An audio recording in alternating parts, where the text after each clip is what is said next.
It's time to stitch the country home on the Automaker's bench pillow.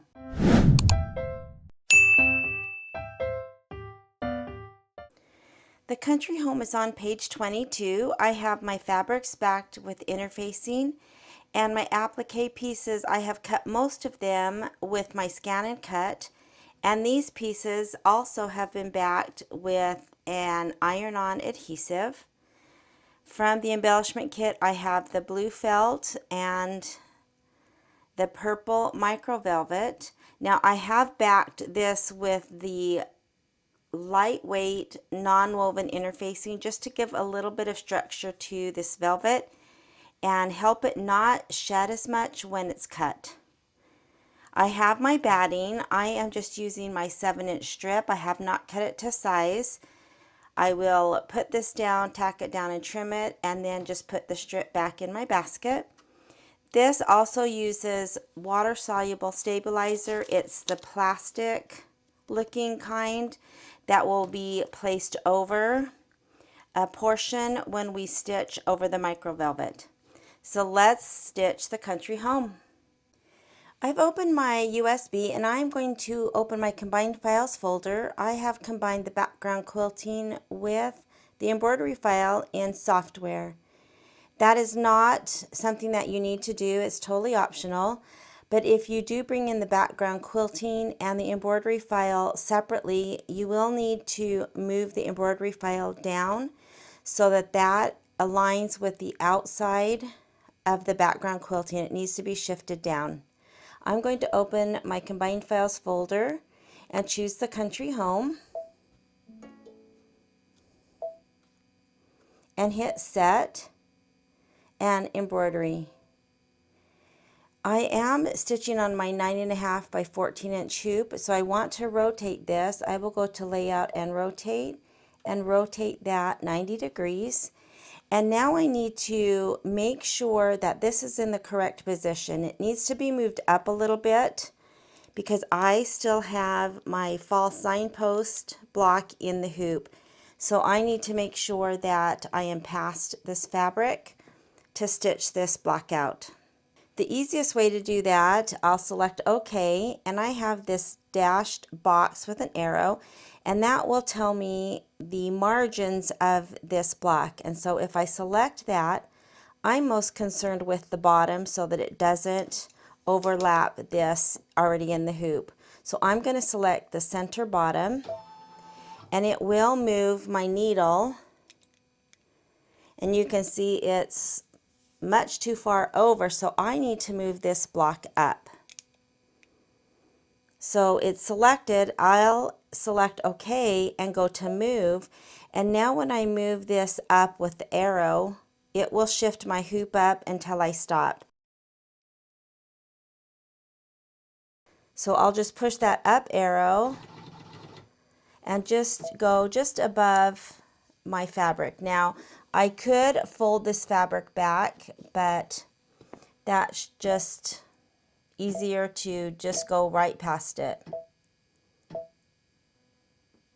So I am just past it. Now my fabrics will overlap, but they will not stitch on top of this previous block. So that is where I'm going to stitch it.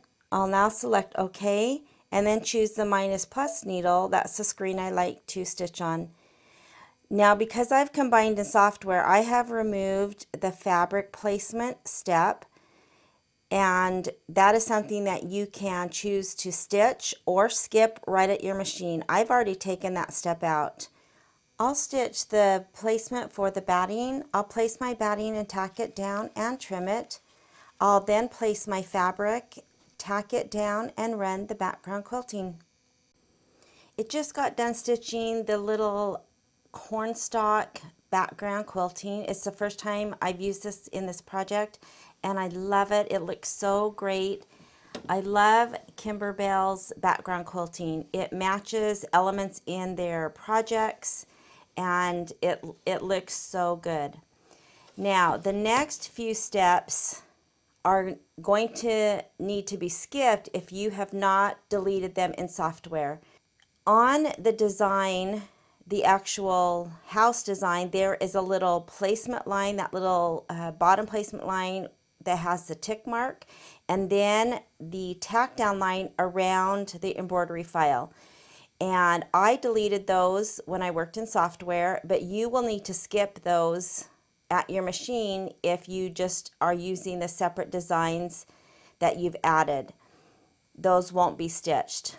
Now the next set of things that we're going to do are going to all be the applique pieces, tacking them down and trimming. And they are suggesting the light blue, the baby blue thread for all of this, whether it's orange or brown or yellow. This will be the first thread that will be seen for the clouds. And because all of these will eventually have satin stitching, we can use that blue. And I have pre-cut mine, and so I will be skipping all of the tack down. But if you're just using your piece of fabric and haven't pre-cut, of course you will tack it down and trim it and move on to the next step. All of this again will be using that same light blue thread. So we're going to assemble the house, and then we'll come to the clouds and start with the felt. All right, so let's get all of our applique pieces down.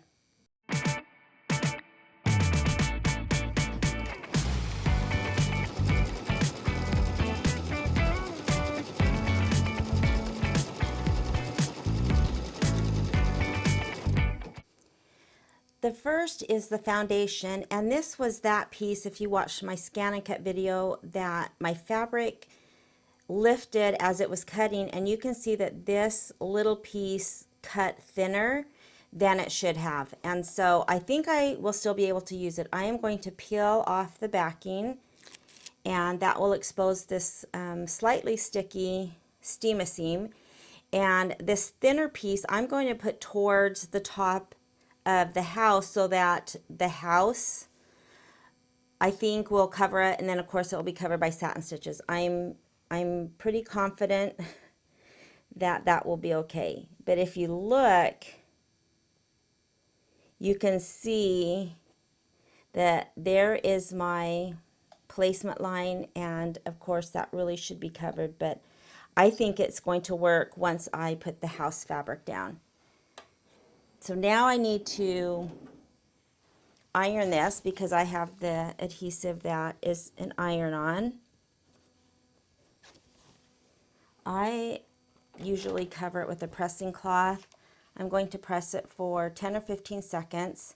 All of these house pieces that I'm using are on original steam-a-seam, not the light. And so I'm going to see that hopefully that will work and be great. The grass that I used the light steam-a-seam worked great. So that is stuck down. Now the next step on the screen, of course, is the tack down. I am not going to stitch that, so I need to skip that, and then it will run the placement for the house. And I will just follow these same steps for all of the house pieces.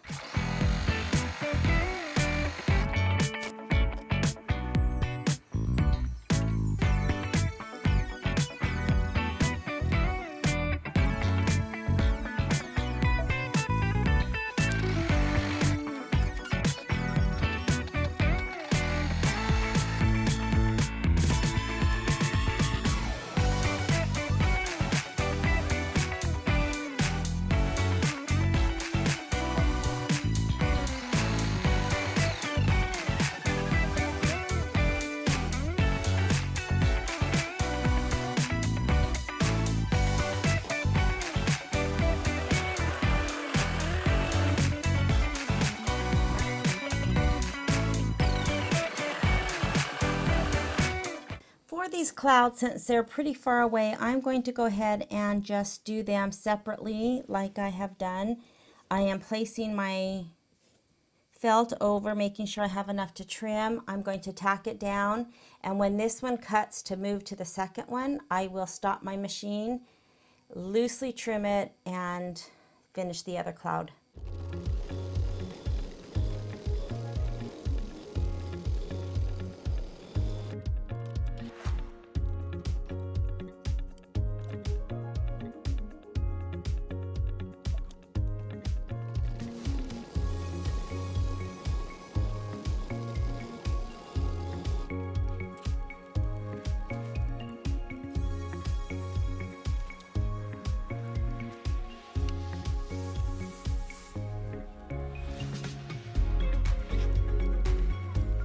The last applique piece is for the door, and it's with this purple micro velvet.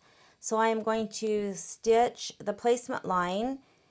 I will place my fabric, tack it down, and trim it.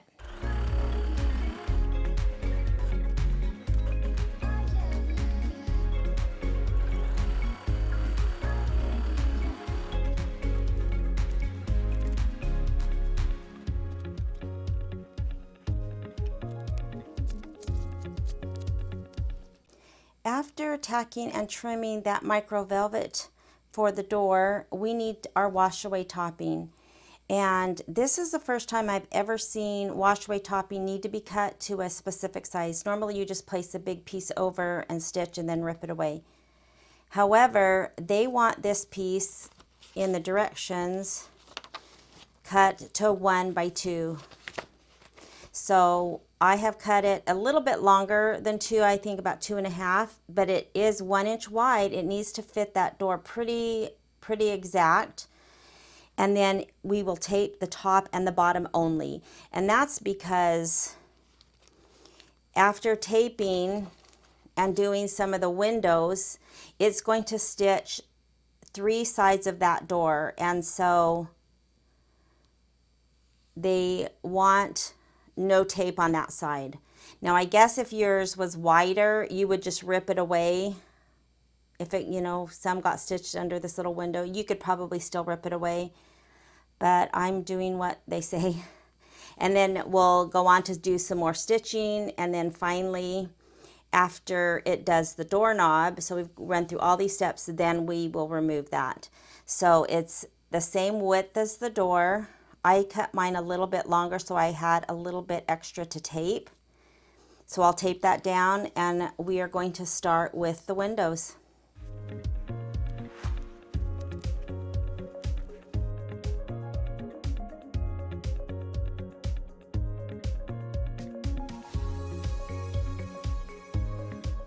Okay, so I learned, look at the picture really carefully.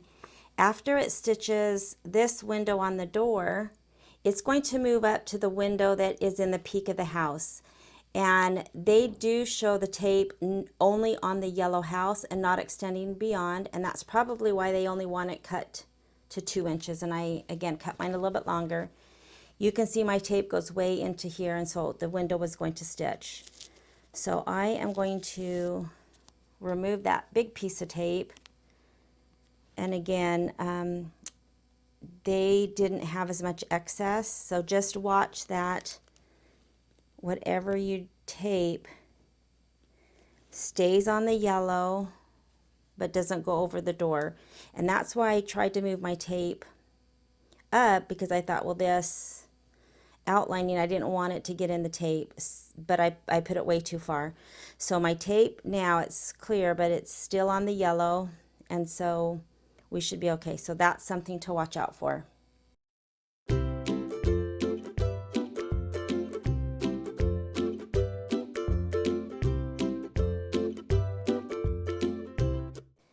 I'm ready to stitch the satin outlining for the door and then some detail around the windows, and it calls for the wild plum color, and I do not have that color. My local quilt shop was out, and so if you watched my very first video on the apple tree, I picked this really pretty wine color. It's you know, kind of got that plum color. It was a little darker than the called for colors. So I stitched the leaves on the apple tree, and this just did not show the plum color very well. It looked brown. The leaves looked brown, even darker than the tree trunk. So on that block, I decided to switch to the maroon color. I restitched the leaves. They look great. And I've been using this maroon color for any of the little leaves that are falling, because they look like that plum color, like leaves in fall. And I've been really happy with it. However, I don't think that that's going to be a good choice for this micro velvet. It doesn't look too bad on video, but in person, this is just a little too maroon, too red. So I went back and picked out my wine color again.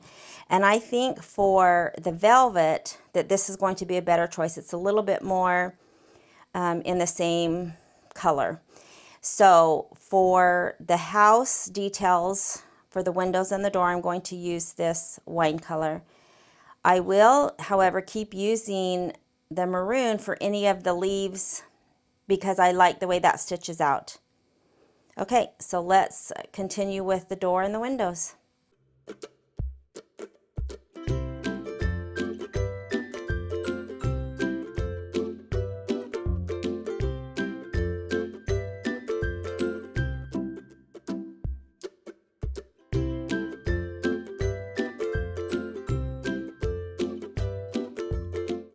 So I'm ready to stitch this little blue kind of arches in all three of the windows, and you'll notice something that I think again is a mistake that wasn't caught. And the only reason I noticed and had to look is because of where my needle is. It is supposed to be stitching these little arches, and look, my needle is way down in this corner, so I knew something was wrong. So I came to the screen and you can barely see it, but you can tell that my little plus sign is way down here where it should not be. And you can barely see a big long jump stitch. And I had a few issues with the Sippin' on Sunshine quilt where it did the same thing, and that's just not how it's supposed to be, because what it's going to do is going to do the 3 or 4 stitches to tack, and then it's going to jump, and that's going to have to be cut. You're going to have a big, not a big knot, but you're going to have those locking stitches, and that's not correct. So what I'm going to do is I am going to use my needle, which is why I like to stitch on the screen. However, you could just easily get to it if you stitch on a different screen. And I'm going to use the +1 until this jumps over to where it's supposed to be stitching. So I'm going to use the +1, but I'm going to zoom in so that you can see. Let me see if I can get both that close.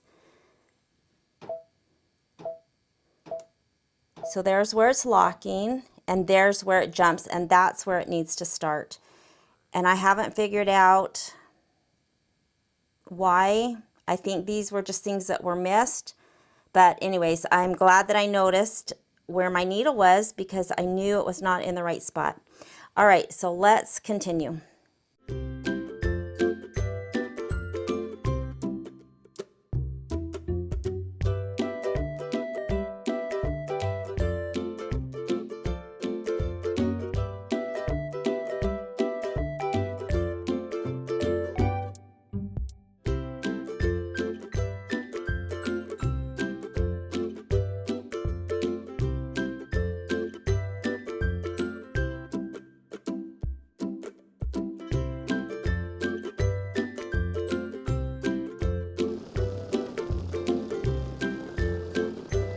This is looking so cute and I love it. So after the doorknob, the directions say to go ahead and remove the topping, but I went ahead and stitched the little weather vane and the decorative outline since I just left my hoop in and I didn't need to remove it because it didn't interfere with anything. But look how cute that little weather vane is. It's like the size of my thumb and you can tell exactly what it is. It is so cute.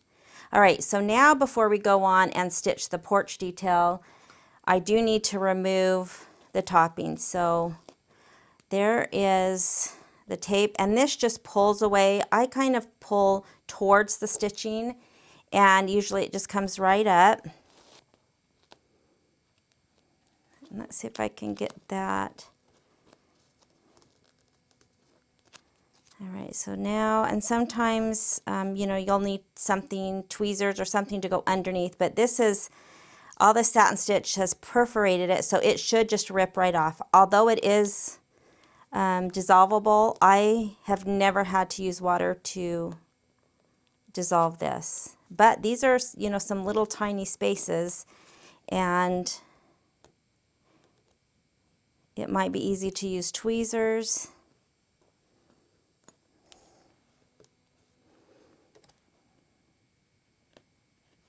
or you could just dissolve it with a Q-tip.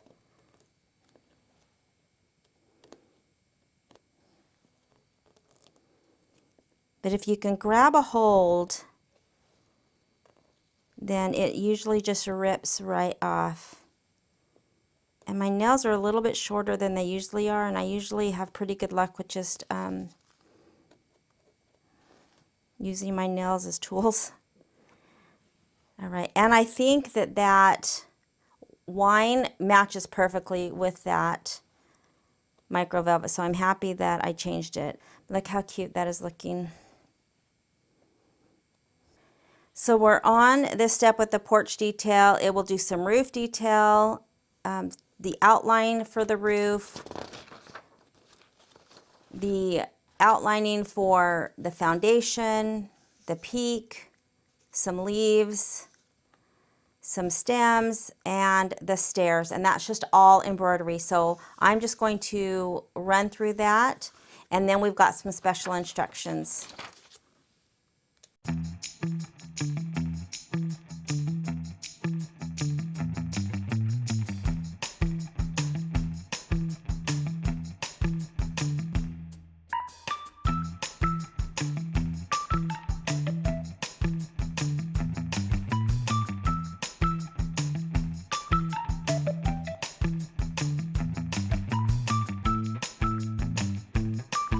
The house is looking so good, but I just got done stitching the satin outlining, and I feel that it blends too much with the background. And I really should have known with this linen thread on this color. And I just want this to stand out more. So I just was going to restitch off camera, which I am, but I started and then I thought maybe I would show you what I'm going to do. So I have decided, I just pulled putty out, and I think this matches good. It might be a little bit darker than the roof, and I'm only going to do the satin outlining, not the detail on the roof. I like that, the linen color. So when it got done with the outlining, of course, it went to the next step, which is the foundation. And so all I needed to do is go back, and that will bring me only to the satin outlining. And I really do appreciate Kimberbell putting things into steps, because it would have been easy to put those lines, the detail on the roof, along with the satin stitching in one step. And while you could probably make that work, it is so nice that they are broken down so that you can change if you want. So I'm going to go ahead and restitch that satin outlining with my putty thread.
I got done stitching the stairs, and remember, I used a little bit darker gray than the called for color, and so mine are a little bit darker. After the stairs, if you are using the embellishment kit and will be using the button, it's like a quilt block button that will be stitched on the side of the house. If you are using that, then we are done with this block, and we need to skip all of the next 5 steps. If you don't have the embellishment kit or are stitching this again and have used your button, then you will go ahead and stitch out that little quilt block on the side of the house. I am done, so let's take a look at the block. So I've taken them out of my hoop. I am going to trim these so I can just put these aside. Again, I'm going to be pressing and then trimming these to size all at the same time. And these you can see are close, but they are plenty far apart. So I will cut that. Set those two aside, and let's take a look at our cute little house. I have left this block attached to the strip of muslin so that I can save on stabilizer when I'm getting ready to stitch my next block. But I wanted to take a look at this cute block. This was a really fun block to do. I love the felt for the clouds, of course the falling leaves that will scatter through the whole bench pillow. I love this little weather vane. Again, he is not much bigger than my thumb, and you can definitely tell what he is. So recognizable. I am very, very happy that I changed the outline of the satin stitching for the roof. I think that stands out so much better than the light. So I would consider doing a tan if you haven't stitched it out. I think it looks really great. But all the detail, the scallop of this peaked roof, these little round windows, the porch. We've got the fun foundation that has like little bricks. The cute steps that look so 3D. It's amazing. This was a really, really fun block to stitch, and I love it.